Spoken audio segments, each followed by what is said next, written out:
The Chips for America Fund is a $50 billion investment through the Department of Commerce to revitalize the domestic semiconductor industry, protect American national and economic security, preserve U.S.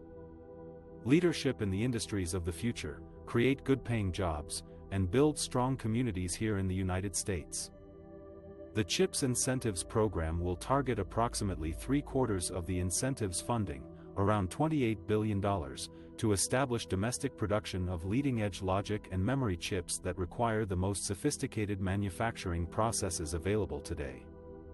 The International Technology Security and Innovation Fund, ITSI Fund, appropriated under the CHIPS Act of 2022 provides the Department of State with $500 million, $100 million per year over 5 years, starting in fiscal year 2023, to promote semiconductor supply chain security and international information and communications technology, ICT, security.